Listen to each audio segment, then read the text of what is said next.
Now, in this chapter, we'll look at an implementation of availability sets. Actually, there is nothing much when it goes into the implementation, because the only thing that we have to do is when we create the virtual machine, we have to ensure that it is made part of an availability set. And then automatically Azure will ensure that it is provided or it is located in the right fault or update domain.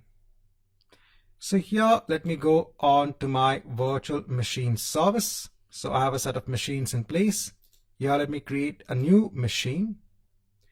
I'm going to choose a different location just to ensure that I don't fall into the restrictions of not having enough virtual CPUs in the North Europe region.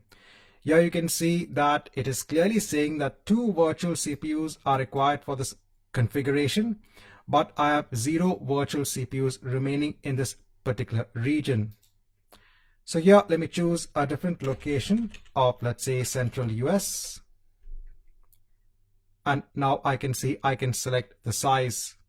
So let me give a name for the machine. Now here in the availability options, I can choose now an availability set. Since I don't have an availability set currently in this region, I'll go ahead and create a new availability set. So I'll just give a name for the set. And here you can see that you can mention the number of fault domains that you want. So by default, it is 2. And the number of update domains, by default, it is 5. So here you can actually choose the number of fault domains. The maximum is 3. And the number of update domains, the maximum is 20.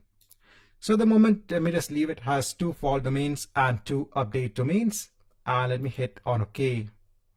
Now here in the image, I'll go ahead and choose Windows Server 2019 Data Center.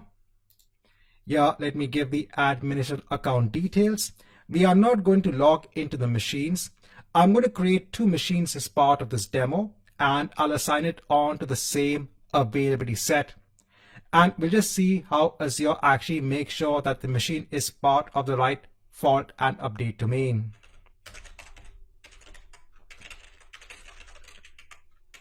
So I'll just enter the account administrator credentials.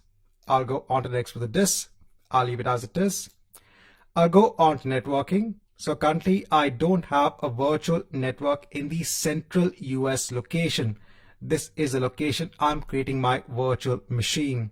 So it will create a new virtual network for me, a new subnet and a new public IP address.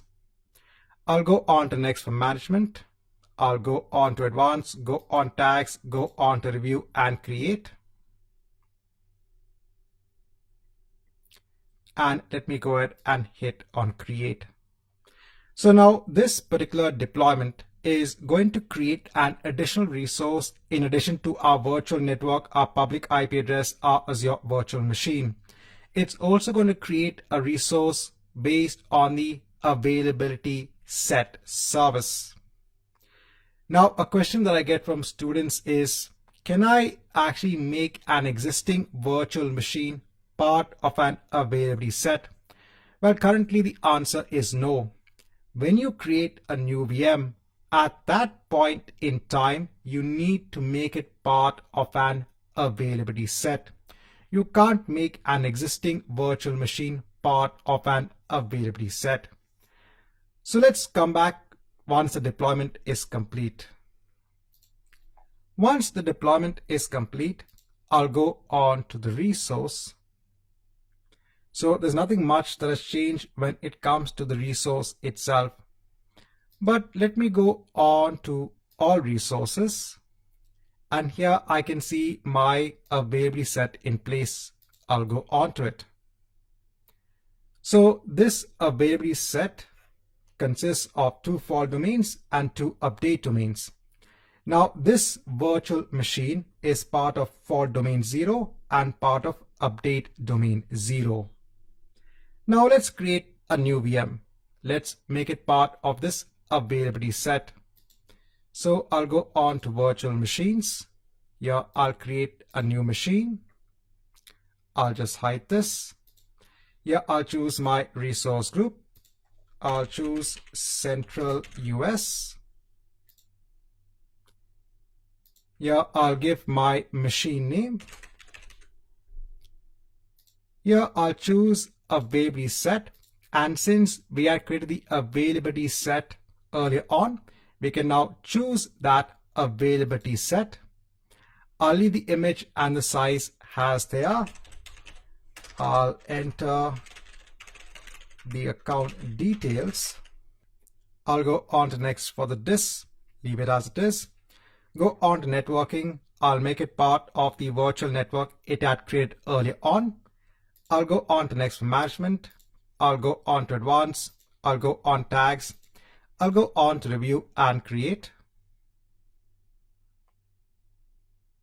And let me go ahead and hit on create.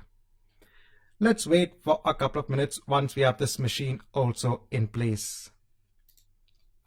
Now, once the deployment of this machine is also complete, I'll go on to all resources. Here again, I'll go on to my availability set. And let me just hide this. So now I can see that my new machine is part of fault domain 1 and part of update domain 1. Now again, a couple of questions here. So a question that I frequently get is, can I decide which fault domain and update domain a machine needs to be assigned to? Well, see, the availability set internally actually assigns your virtual machine onto the appropriate fault and update domain. Now, in this particular case, if, for example, there is a server failure or a rack failure which affects fault domain number 0 here, then this virtual machine will not be available. But because this only affects fault domain 0 and not fault domain 1, that means you'll have your new VM1 virtual machine in place. Similarly, when Microsoft or Azure does an update for the underlying physical infrastructure, it will first ensure the updates are made onto the infrastructure which impacts update domain 0, so that you have new VM still up and running, because those updates could cause a restart of the existing VM. And once the updates are done onto update domain 0, then it will proceed on to update domain 1. So in that case, you'll have your new VM machine in the running state. So that's how it actually manages the faults and the updates, by ensuring that your VMs are part of the different fault and update domains. Now, another important note, which I also iterate in another chapter, is this question I get from students when it comes to the syncing of applications on the virtual machines that are part of an availability set. So if I host an application on new VM, there is an assumption, because the other VM is part of the availability set, this availability set will ensure that the application gets synced on to this additional virtual machine. Well, the answer is no. Because see, remember that availability sets is a feature at the infrastructure level. It is used to provide fault tolerance at the server level and not at the application level. The management of the application, the syncing of the application, ensuring that it is in place is your responsibility. This is just a feature when it comes to high availability for your virtual machines at an infrastructure level. Because see, there are companies that might be hosting critical applications and they need this sort of infrastructure level availability in place. Right, so in this chapter, just want to go through the implementation of availability sets. Before I actually move along, I'm going to delete the resources that I have just created. Now, what I'll do is here, let me filter on the location. So I had created those resources in the central US location.